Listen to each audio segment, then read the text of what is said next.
Hola, soy Pablo Fernández, soy psicólogo, trabajo en el Centro Crecer, donde trabajamos con población infanto-juvenil, trabajamos con niños, trabajamos con adolescentes y hoy me gustaría poder hablaros del COVID y de las consecuencias psicológicas que puede estar teniendo en los padres, en las madres y en los niños. Nos gustaría poder hacer un acompañamiento familiar en estos tiempos de COVID y poder facilitaros algún tipo de pauta que os pueda servir pues para poder ayudar a vuestros hijos y para que también vosotros podáis gestionar todo esto de la manera más satisfactoria. La estructura va a ser la siguiente. En un primer bloque vamos a hablar de estas consecuencias que ha tenido la COVID en nosotros dentro de ese contexto psicológico. Sí que primero vamos a hablar de algo que sea más general y vamos a intentar aterrizar esto en cómo puede ir apareciendo en las madres y en los padres. Me gustaría tener en cuenta también algunas consideraciones evolutivas de los niños para poder conocerles un poco mejor y para ver en esos momentos cuáles son las necesidades principales que tienen y también cuáles son las capacidades que están teniendo y luego ver algunas claves a través de distintas áreas pues para ver si nuestro hijo, nuestra hija está bien, si emocionalmente le está costando digerir alguna cosa y qué tipo de pautas pues, son las que podemos llevar a cabo para poder mejorar todo esto. Bien, a tener en cuenta es que el COVID, la COVID nos ha dejado muchas consecuencias a nivel psicológico. Hemos experimentado muchas emociones. La mayor parte de ellas son emociones con una valencia negativa. Hemos experimentado miedo, hemos experimentado apatía, hemos experimentado ansiedad. Todas estas cosas han generado un contexto que puede haber sido de mayor o menor estrés, pero que también ha influido en nuestros hijos. Tenemos que tener en cuenta que nuestros hijos viven en un entorno donde se nutren de todo lo que está pasando a su alrededor. Es importante tener en cuenta que nuestros hijos se van a nutrir de la información que nosotros les vamos a ir facilitando, tanto a nivel verbal como a nivel más emocional, y todo eso a ellos les influye. Por eso nos parecía importante empezar por esta parte que tiene que tiene que ver con nosotros como adultos. Cuando sentimos estas emociones nos comportamos de determinada manera y esto lo transmitimos también. Hemos estado mucho más aislados y este aislamiento nos ha hecho alejarnos de familias, nos ha hecho alejarnos de amigos con todo lo que esto conlleva. Esto también nos genera emociones positivas, o sea, nos generaría emociones negativas el no tenerlo, pero además de ello nos ha supuesto un cambio en las actividades que estábamos haciendo. Es muy probable que ahora estemos haciendo menos actividades que antes y estas actividades estaban relacionadas con un beneficio a nivel psicológico, a nivel emocional. Entonces eso también es un vacío que ahí queda y que tenemos que ver cómo poder sobreponernos a ello. La situación ha generado una inestabilidad económica y laboral importante que ha tenido su correlato a nivel emocional. Bueno, esto puede haber generado determinados ambientes en casa que para los niños hayan sido difíciles de manejar. Algunos, pues nos puede haber tocado de cerca estas cuestiones relacionadas con hospitalizaciones de larga duración, con muerte, por causa o no achacable a la COVID. Hemos tenido que vivir la muerte de otra manera. No hemos podido llevar a cabo todo ese proceso de duelo de la manera en la que normalmente lo haríamos. O las hospitalizaciones, independientemente que hayan sido por el COVID, han sido también diferentes. No hemos podido acompañar a las personas y todo eso también nos ha dejado a nosotros un pozo de emociones que pueden haber influido en nuestros hijos y en cómo ellos se han sentido. También este periodo ha generado desesperanza en nosotros. Hemos pensado que la situación pues, podía no mejorar, que las cosas no fueran a cambiar. Hemos tenido una visión muy negativa del futuro y es probable que en algunos momentos incluso la sigamos teniendo. Todo esto de forma indirecta también va a repercutir en nuestros hijos. Igual que también hemos tenido fluctuaciones en la manera de pensar. Pues a veces pensábamos que todo iba a ir muy bien, luego nos podíamos hundir un poco más. Pues todo esto se lo hemos devuelto de una u otra manera a nuestros hijos y y hemos confiado en que lo han sabido manejar bien. Pero quizás la idea de hoy es poder ver si todo eso se lo podemos transmitir de alguna otra manera. En adultos, en este caso, pues ya estoy pensando más en padres y madres. Lo que ha pasado es que hemos tenido mayores niveles de preocupación, pues por el trabajo, porque lo hemos podido mantener o porque no lo hemos podido mantener, o porque hemos tenido que estar haciendo teletrabajo, y hacer teletrabajo, lejos de esa visión idílica de lo que supone trabajar en casa, supone otra fuente de estrés. Estoy aislado, en alguna ocasión estoy en mi casa, incluso con otros miembros de la familia que no me permiten ese distanciamiento respecto de mi rol de padre, madre, o mi rol de trabajador. Sigo accediendo a determinadas demandas de mi ambiente familiar. No tengo todos los recursos que tendría que tener si estuviera en mi puesto de trabajo, con lo cual todo esto supone un estrés. Hemos estado preocupados por nuestra salud, tanto por la propia como por la de familiares y amigos. Hemos tenido un menor contacto social, y tener menor contacto social también implica, en algunos casos, el sentirnos peor. La sensación de soledad es una sensación que normalmente es desagradable y que nos genera emociones negativas. Hemos pasado mayor tiempo en casa, y a veces esto es bueno, pero si no es algo deseado, y si no estamos acostumbrados a pasar tanto tiempo en casa y a gestionar el tiempo con los recursos que tenemos en casa, también podemos haber tenido emociones negativas, podemos haber tenido tristeza, podemos haber tenido ansiedad. Todas estas cosas tenemos que saber gestionarlas para que no les influyan en nuestros hijos. Las relaciones de pareja también son otra cuestión importante. Puede que esta situación tan estresante haya hecho que la relación de pareja pues también haya tenido fluctuaciones. Teniendo en cuenta que es una persona con la que voy a pasar mucho tiempo y con la que tengo que compartir muchas responsabilidades, si esa relación no es una buena relación, sí que puede suponer otra fuente más de estrés para la casa, y de manera indirecta otra fuente más de estrés también para los niños, teniendo en cuenta la capacidad o dificultad que puedan tener los niños para gestionar problemas, especialmente cuando tienen que ver con el sufrimiento de sus padres. Más allá del COVID, la relación con los hijos no siempre es buena, y hay veces que tenemos que saber lidiar con determinados conflictos. La capacidad que ya tuviéramos para gestionar esos conflictos, pues ahora mismo se ha puesto a reto. O sea, se ha puesto a prueba, ha supuesto un reto importantísimo en este momento en el que hay tanto cambio de rutinas, tantas demandas diferentes por parte del ambiente externo, eh, para poder gestionar las relaciones. En algunos casos hemos tenido un menor tiempo de ocio. El ocio es un factor de protección, nos hace sentirnos mejor, calma las emociones negativas, hace que seamos más optimistas. Puede que, bien por el tipo de ocio que tuviéramos, bien porque nuestras responsabilidades en ese sentido han cambiado y tenemos menos tiempo, hemos dejado de hacerlo. Y esto supone el perder una fuente importante que compense las emociones negativas que todos estamos viviendo en estos momentos. Nos hemos tenido que ocupar de las necesidades que tuvieran nuestros hijos, tanto a nivel cognitivo como a nivel emocional. El tiempo que nuestros hijos han pasado en casa, hemos tenido que ser maestros, hemos tenido que ser psicólogos, y bueno, todo esto tampoco ha sido nada fácil, porque nos hemos visto obligados a hacer cosas que hasta ahora no hacíamos. Aparte, tenemos que sumar la falta o no de habilidades de autocontrol emocional que tenemos los adultos. Si nosotros queremos que nuestros hijos sean personas sanas y emocionalmente sean capaces de controlarse, alguien les tiene que enseñar. Y en ese sentido, con nosotros es con quien más tiempo van a pasar. Por lo tanto, nosotros vamos a ser los mejores maestros. Pero para esto nosotros también tenemos que saber.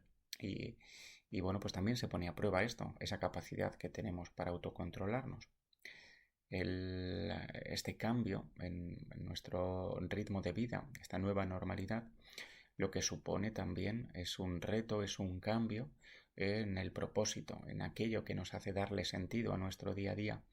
Si no somos capaces de adaptar nuestra manera de vivir, nuestras actividades significativas a esta nueva normalidad, es probable que también estemos ante situaciones de estrés en las cuales hay un choque entre la realidad actual y la realidad deseada. Y si no somos capaces de resolver este choque, esta discrepancia, pues puede que nos quedemos atrapados en ansiedad, en depresión, en miedo, en emociones de ese estilo. Una cuestión importante es que nosotros somos los que debemos controlar la situación. Nosotros no debemos retroalimentar con nuestras emociones al niño. Y esto a veces es complicado porque el niño, por el hecho de ser niño, no tiene esa capacidad de autocontrol y él sí que puede hacer cosas que nos vayan a influir a nosotros. Nosotros en ese sentido tenemos que ser capaces de gestionar el cómo nos estamos sintiendo y el cómo nos está haciendo sentir lo que nos está devolviendo el niño. Pero tenemos que intentar no volcarle más emociones al niño, porque si ya está teniendo dificultades para manejar la situación emocional tal y como la está viviendo, si aparte nosotros volcamos más emociones nuestras, pues volcamos mucho más enfado, volcamos más ansiedad por nuestra parte, volcamos miedo, todo esto seguramente le vaya a superar al niño. Entonces este círculo vicioso le tenemos que cortar. Si el niño nos grita, aunque nos den ganas de gritarle, no podemos gritar porque todo esto supone retroalimentar ese círculo vicioso. Al respecto del desarrollo de los niños, hemos destacado tres bloques. El primer bloque de edad sería de los 0 a 6 años, el segundo desde los 7 a los 12 años y el tercero desde los 13 en adelante, que incluiría la adolescencia. En este primer bloque de edad, lo que caracteriza tiene que ver sobre todo con la dependencia. Hablamos de actor pasivo, pero no pasivo en el sentido de que él no haga cosas. El niño es un agente activo de cambio, pero pasivo en el sentido de que depende de los padres para que le den todo, para que le den prácticamente todas las fuentes de estimulación, para que le satisfagan prácticamente todas las necesidades, para que reconozca lo que le están pasando y para que le puedan ir guiando. A eso es a lo que nos referimos, con lo de que es un actor pasivo en todo esto. Esta etapa del desarrollo está marcada por el egocentrismo. Los niños les cuesta mucho ver otras visiones diferentes a la suya y les cuesta mucho poner a la par las necesidades de otras personas con las suyas. Incluso en un momento dado el renunciar a sus propias necesidades para que otros cubran sus propias necesidades. Los niños en este sentido también van a necesitar una guía, van a necesitar una estructura, les tenemos que ir llevando, les tenemos que ir acompañando por donde entendemos que tienen que ir los niños. Los niños va a ser difícil que se autogestionen y en muchas ocasiones cuando se autogestionan, cuando dirigen su comportamiento hacia algo, lo van a hacer hacia lo que para ellos es importante y raramente coincide lo que para ellos es importante con lo que para nosotros como adultos es importante. Por lo tanto, tenemos que ayudarles a que aprendan o a que hagan lo que nosotros creemos que va a ser lo mejor para ellos en el futuro. En estas edades van a tener muchas necesidades relacionadas con el aprender y aprenden experimentando y la curiosidad es la que guía todo eso. Por eso los niños van a preguntar, van a manipular, se van a mover, porque esto es una necesidad que está relacionada con el aprendizaje y lo tenemos que tener en cuenta. Los niños en esta edad están muy centrados en el presente, en el aquí y en el ahora. Les cuesta mucho proyectarse tanto en el pasado como en el futuro. Y sobre todo la parte que tiene que ver con el futuro es importante porque a veces les vamos a pedir que piensen en situaciones del futuro y no van a poder. Y a lo mejor a nivel verbal sí que nos van a poder contestar, pero cuando llegue esa situación, pues vamos a ver que no lo han hecho como nos han dicho que lo iban a hacer. Bueno, tiene que ver con que se centran en eso, con que están muy a merced de sus emociones, de los impulsos, porque no saben controlarlos todavía. Y en ese sentido, esa idea que pueden tener de lo que está bien y de lo que está mal, se va a basar en las consecuencias que esto va a tener para ellos. De momento no hay moralidad, no hay desarrollo de la moralidad. De los 7 a los 12 años ya empieza a haber una comprensión una mejor comprensión de las cosas que están sucediendo en la realidad, pero el tener acceso únicamente al mundo concreto hace que esa comprensión sea parcial. La manera que se tiene de pensar es, es básica, pero sí que tiene una determinada lógica. La cuestión es que esta lógica está mediatizada, por un lado, por la poca experiencia que se tiene sobre el mundo y luego, por otro lado, con que determinados procesos de razonamiento más abstracto, más complejos, todavía no están presentes. La manera que tienen de pensar los niños a grandes rasgos en estas edades es en blancos y negros. Hay muy pocos matices. Y ya aquí sí que aparece el desarrollo moral, más allá de las consecuencias que esto vaya a tener sobre ellos. O sea, sí que empiezan a formar ya una idea de lo que está bien y de lo que está mal. Y esto les lleva a interiorizar esta norma. Ya no necesitan que los padres les recuerden lo que está bien o está mal, porque ya ellos están creando este sistema propio de creencias. En esta etapa va disminuyendo el egocentrismo, ya son más conscientes de las necesidades de los otros y de poder hacer cosas para ayudarles a cubrir esas necesidades, a pesar de que las suyas queden sin cubrir. Muestran interés por el resto de niños, mucho más interés que en las etapas anteriores, pero todavía los padres son elementos importantes en su vida. Y el colegio es un lugar muy importante para ellos, tanto por lo que tiene que ver con ese cubrir las necesidades de aprendizaje que los niños tienen, que también van a estar asociadas con la formación de la autoestima, como por las relaciones que van a establecer con el grupo de iguales, con los amigos, que en este momento cada vez son más importantes. De los 13 años en adelante, la adolescencia, ya lo más reseñable es que el mundo social cada vez es más importante. Las relaciones con los padres empiezan a ser difíciles porque se da una cuestión paradójica. Quiero formar mi imagen, quiero ser un individuo diferente del resto y para ello tengo que romper con mis padres y con sus opiniones, tengo que tomar mis propias decisiones y estas en ocasiones pues supone el llevarle la contraria a mis padres como forma de hacerles ver que yo soy diferente, pero para ello necesito un grupo que me respalde, me da miedo sentirme solo y necesito ser como alguien. Entonces intento formar mi identidad separándome de mis padres para ser diferente, pero formando parte de un grupo que al final va a tener características uniformes. Esta es la necesidad que hay en este momento. Necesito que me acepten, necesito que validen la manera que yo estoy teniendo de pensar. Y además, esta manera que tengo de pensar, al tener poca experiencia, voy a necesitar que que me la validen, pero en ocasiones no voy a tener argumentos, con los cuales lo voy a defender o bien con argumentos pueriles o bien a través del conflicto. En muchas ocasiones esto va a llevar a que se cuestione la norma establecida como una forma de autoafirmación, de romper con el grupo de padres y de formar una identidad más allá de mis padres. De forma general, la COVID ha supuesto un menor número de actividades y esto para los niños se traduce en un menor número de oportunidades de aprendizaje. Y aquí el aprendizaje puede ser directo o puede ser un aprendizaje indirecto. Parte de la labor que vamos a tener como padres es ver con este cambio de rutinas, este cambio de actividades, qué es lo que han dejado de hacer nuestros hijos y cuáles eran los aprendizajes que estaban implícitos. Y vamos a tener que compensarlos.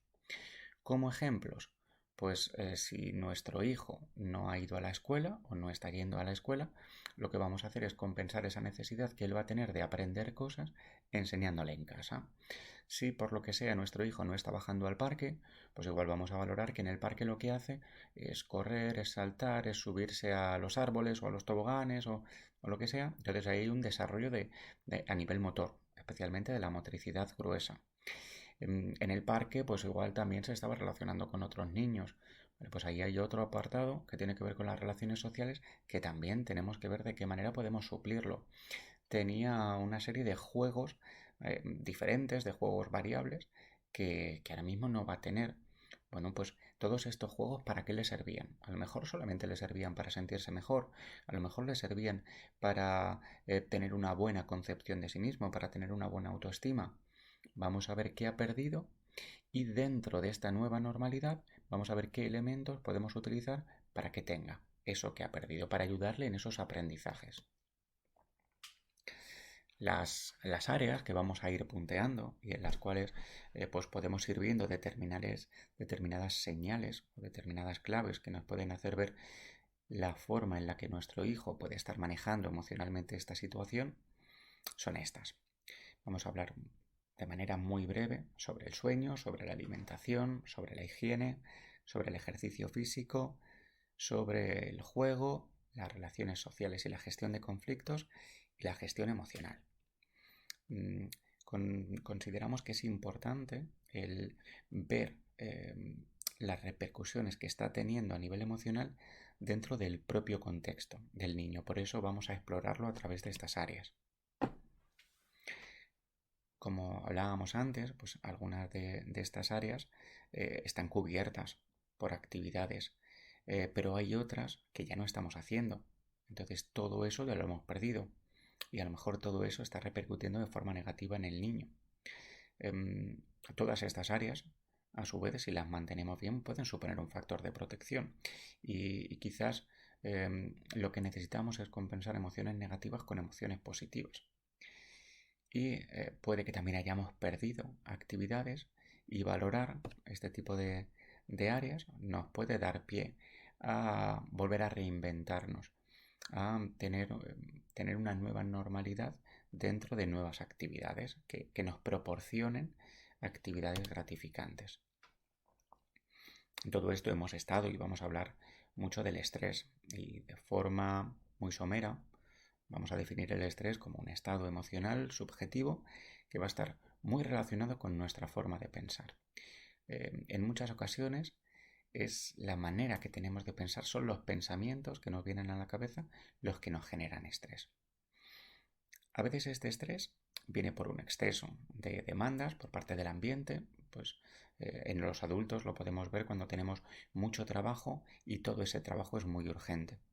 Pero también nos sucede al contrario, cuando tenemos muy pocas demandas. Eso es algo que también nos puede llegar a estresar. Necesitamos el nivel de estimulación correcto para poder estar bien. En exceso nos genera emociones negativas, en defecto también nos va a generar emociones negativas. A veces este estrés viene porque no vamos a saber cómo gestionar una situación y esta situación puede ser algo que estemos viviendo nosotros o puede ser algo de nuestro contexto.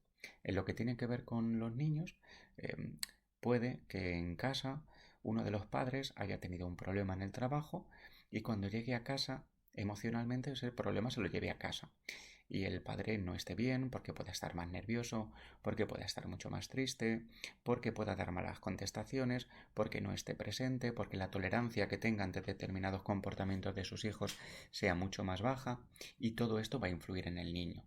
Entonces, aquí el niño no va a saber cómo gestionar esta situación que en principio no es suya, sino que tiene que ver con su contexto. Y relacionándolo con la forma de pensar, en ocasiones anticipamos que una determinada situación va a concluir en una catástrofe, va a tener consecuencias negativas o va a ser un fracaso, con todo lo que esto va a suponer para nuestra propia autoestima. De manera muy general, podríamos definir el estrés en estos términos. ¿Cómo podemos apoyar a nuestros hijos de manera muy general en lo que tiene que ver con el estrés? Cuanto más pequeños, menos reflexión y más acción. Los niños para aprender necesitan hacer, necesitan experimentar y los adultos sí pueden reflexionar. No necesitan tanto el experimentarlo. Conforme nos vayamos acercando más a la adultez, vamos a poder utilizar más la reflexión y menos la acción, menos el pedir que hagan cosas. Esto no significa que no tengamos que explicar a los niños, tenemos que explicar, pero quizás nuestros esfuerzos se tienen que orientar más a la acción. Por ejemplo, si tenemos un niño pequeño que está llorando porque un niño de 3 años que ya es capaz de comunicar porque se le ha caído una bola de helado, va a ser complicado que le expliquemos que no pasa nada, que cuando lleguemos a casa le podemos comprar otro helado, le podemos dar otro helado, porque ahí puede que no lo termine de entender. Pero igual, si aparte de explicarle esto, sí que le intentamos hacer un desvío de la atención y le proponemos un juego que a él le vaya a gustar, que atraiga su atención y que además pues, le haga sentirse bien, va a ser más fácil que le ayudemos a controlar esa emoción. Tenemos que poder ofrecer ese apoyo emocional de una manera parecida a la que comentaba hace un momento, pero también tenemos que poder escuchar sin cuestionar. Escuchar sin cuestionar significa que no voy a juzgar si eso que tú estás diciendo es tan importante o no es tan importante, porque para ti lo es, a pesar de que para mí pueda ser irrelevante, pero para ti es algo importante. Para eso tenemos que ser empáticos. Y cuando hablamos de empatía, normalmente nos quedamos en la primera parte de la definición y es ponerse en el lugar del otro. Pero necesitamos conocer cuáles son las circunstancias del otro. No es coger mi cabeza con mi experiencia, con mis expectativas, con mis motivaciones y meterla en la cabeza del otro. Es el que yo sea capaz de meterme en la cabeza del otro, pero conociendo cuáles son sus motivaciones, cuáles son sus expectativas, cuáles son sus experiencias, para ver cómo se puede estar sintiendo él desde sus propias circunstancias. Tenemos que conocer a nuestros hijos y no trivializar las cosas que a ellos les pueden estar preocupando.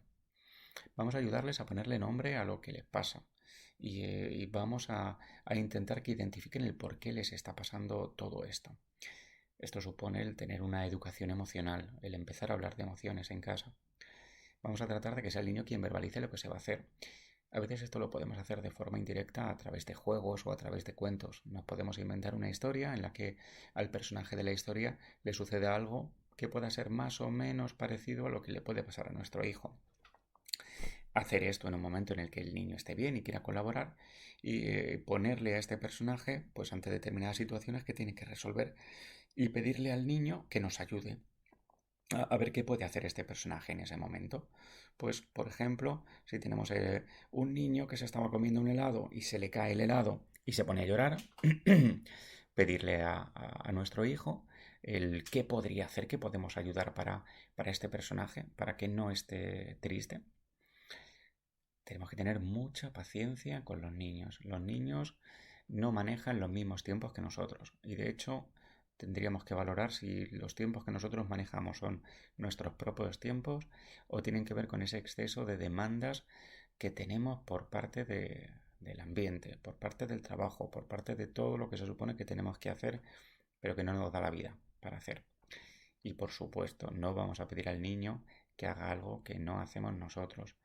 Si yo no tengo paciencia, no le puedo pedir a mi hijo que tenga paciencia.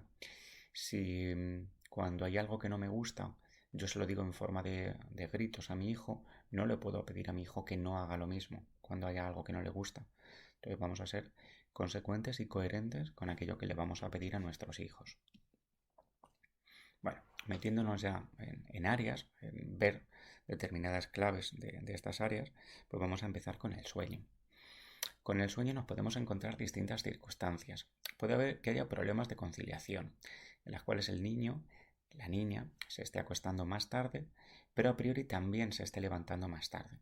O a lo mejor no se levanta más tarde, pero está empezando a echarse una siesta que antes no se echaba. En ese sentido, lo que vamos a estar viviendo es un cambio de ciclo, de sueño. Necesitaríamos volver otra vez a ajustar el ciclo de sueño y volver a ponerlo tal y como estaba antes. A lo mejor para esto necesitamos quitar siesta.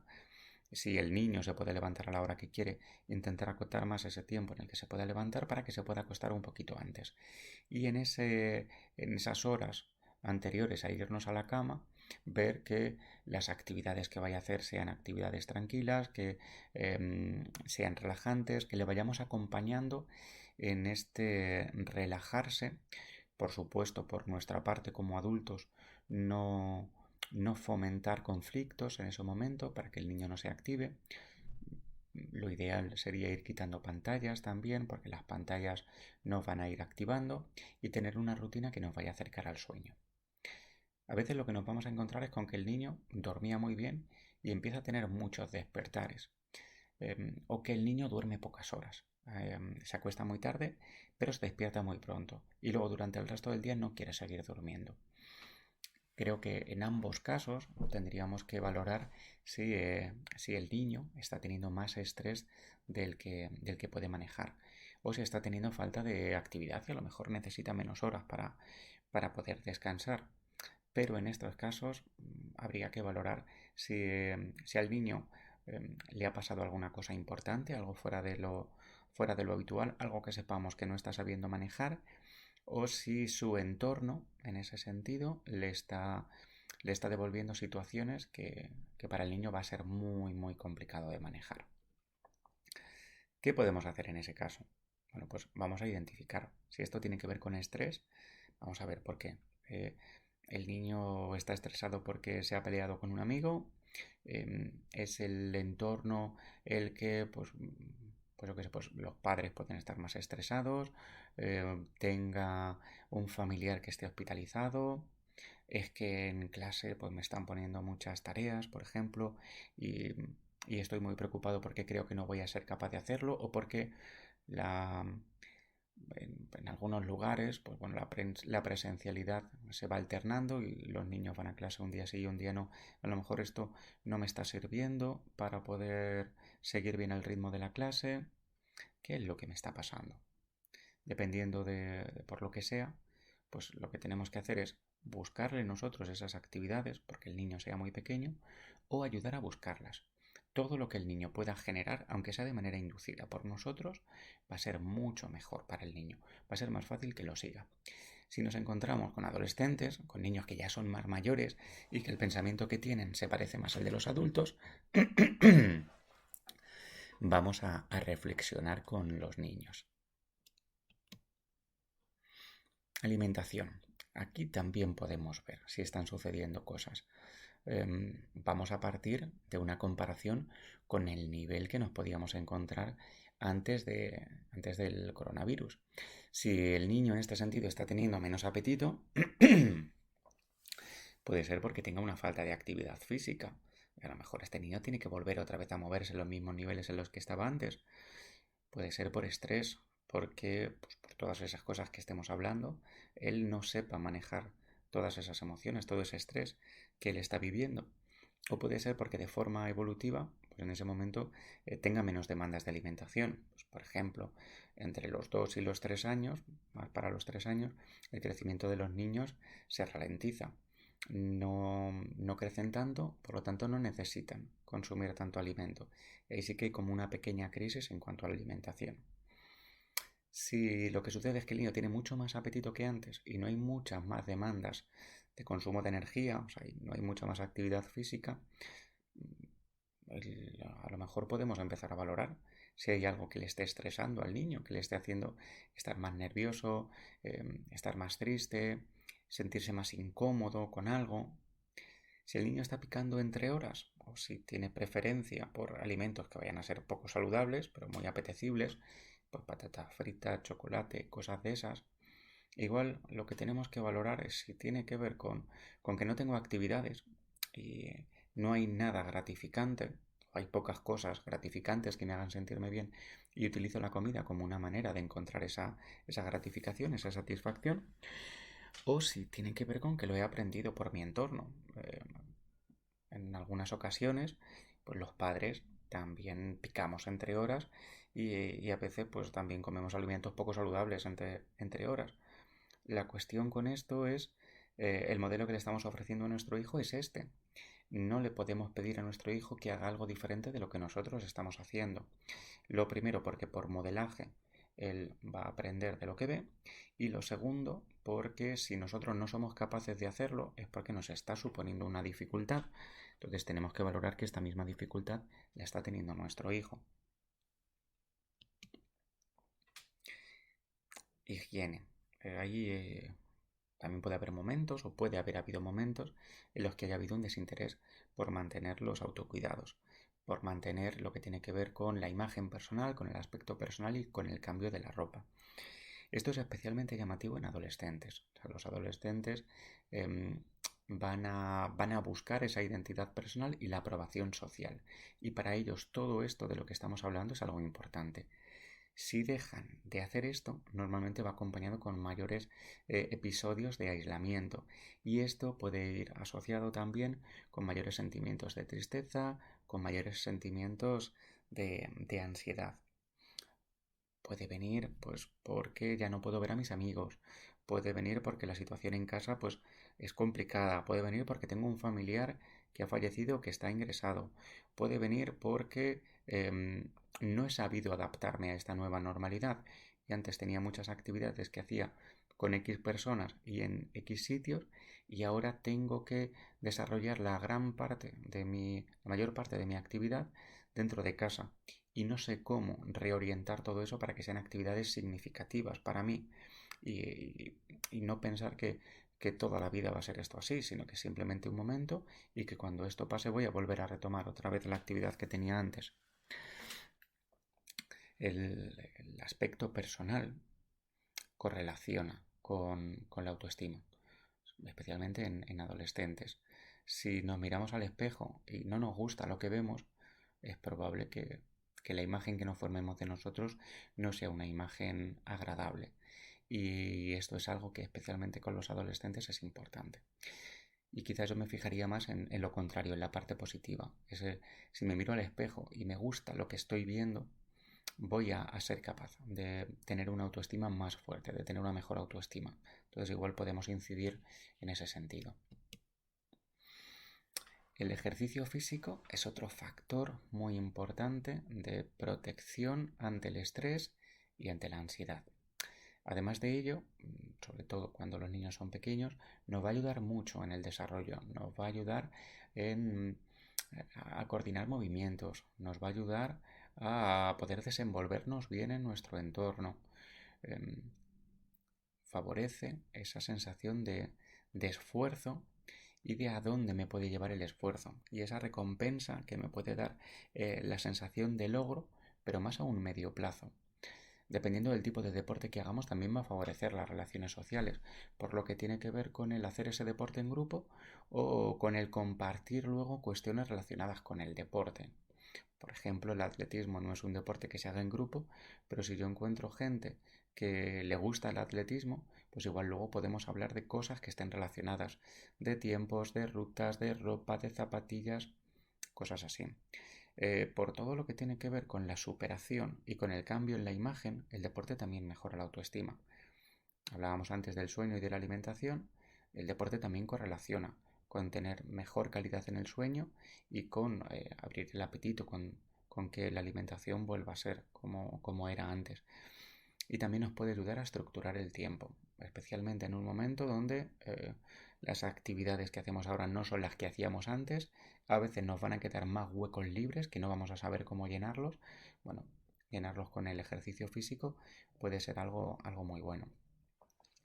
En función de las posibilidades que vayamos a tener en ese momento, vamos a intentar fomentar el que los niños se muevan.